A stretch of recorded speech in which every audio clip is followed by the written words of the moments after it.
वळत पुढच्या बातमीकडे. विलास घुले खून प्रकरणाला 2 महिने उलटलेत. मात्र या प्रकरणी पुरवणी जबाबात नाव घेण्यात आलेला खासदार बजरंग सोनवणे यांचे पुत्र सौरभ सोनवणेला गुन्हा दाखल करून सुद्धा अटक झाली नाही.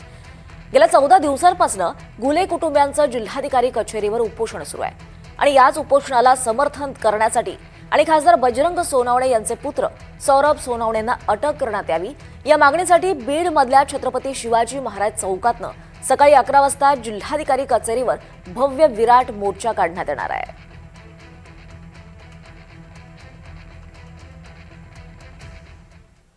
आता बातम्यांचा वेगवान आढावा घेऊयात. बातमी तालुक्याची, बातमी जिल्ह्याची मधून.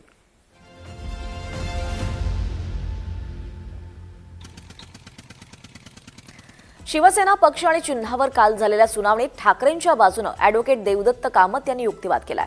या युक्तिवादात त्यांनी देशातल्या इतर महत्त्वाच्या खटल्यांचा दाखला दिलाय. विधिमंडळ पक्ष आणि राजकीय पक्ष हे दोन्ही वेगळं असल्याचं सांगत त्यांनी उत्तर प्रदेश, हरियाणा आणि पश्चिम बंगालमधल्या खटल्यांची माहिती दिली आहे.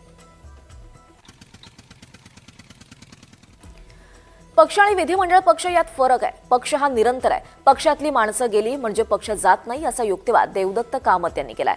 पुन्हा निवडणूक आयोगाकडे आम्हाला पाठवू नका अशी विनंतीही यावेळी त्यांनी कोर्टाला केली आहे.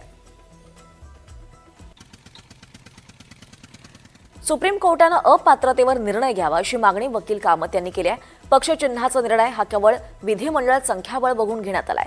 अध्यक्षांनी प्रकरण योग्य पद्धतीनं हाताळलं नाही असं कामत म्हणाले.